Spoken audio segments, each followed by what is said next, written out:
Olá, meninos e meninas, trazendo para vocês uma revisão de Química com a temática Introdução à Química. Fiquem atentos. Como sabemos, a Química estuda toda e qualquer forma de transformação da matéria. Esta matéria pode ser constituída por fenômenos físicos e químicos, pelas suas propriedades gerais e específicas e pelos estados físicos da própria matéria da qual ela é constituída. Então, vejamos o que seja um fenômeno. Fenômeno é toda e qualquer transformação que ocorre com a matéria e pode ser classificado em fenômeno físico e químico. Se o fenômeno for físico, ocorre uma transformação da matéria sem ocorrer alteração na estrutura dessa matéria, sem alterar a composição química da matéria.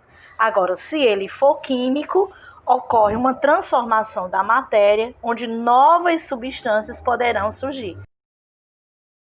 Vejamos alguns exemplos de fenômeno físico: amassar papel, quebrar um copo de vidro, ferver água, dissolver um pouco de açúcar ou sal na água, congelar a água, deixar essa água fervendo, transformar um tecido em roupa.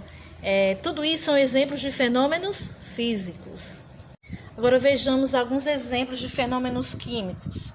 Por exemplo, queimar papel, alimento que se decompõe no lixo, queimar carvão, queimar combustível, produção de queijo a partir do leite, produção de coalhada também a partir do leite, queima de combustível para um transporte, funcionar, o motor de um transporte funcionar, a fotossíntese, o leite que azeda, tudo isso são exemplos de fenômenos químicos.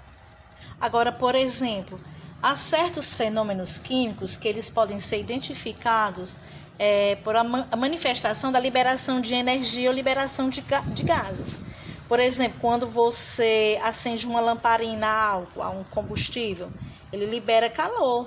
Então, você está queimando o que aí? Queimando álcool. Então, é um fenômeno químico. Quando você libera também um gás, você dissolve um comprimido efervescente, coloca na água e deixa dissolvendo. Isso aí também, você está liberando um gás, portanto, aí você tem um fenômeno químico. A formação de ferrugem em peças de metais, na geladeira, numa pilha. Isso aí é exemplo de um fenômeno químico. Vejamos também que essa matéria ela se apresenta em 3 estados físicos, que nós aqui no ensino médio a gente consegue ainda estudar bem esses 3 estados, que é o estado físico, líquido e gasoso.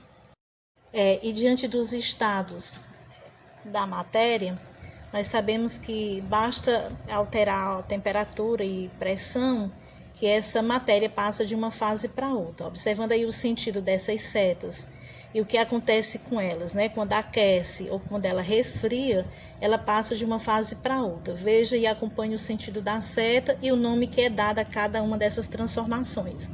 Nós vamos ter fusão, quando passa do sólido para o líquido, solidificação do líquido para o sólido, vaporização do líquido para o gasoso, liquefação do gasoso para o líquido, do sólido para o gasoso, sublimação, e do gasoso para o sólido, ressublimação. É só acompanhar o sentido da seta e o que acontece, se ele está aquecendo ou se está resfriando, tá? Chegando ao final desta aula, peço que você pause o vídeo, tente responder essas questões como reforço e aprimoramento do conhecimento de hoje. Na dúvida, procure o seu professor orientador que está com você em sala. E se não, pode me perguntar pelo privado no WhatsApp, tá? Bons estudos a você.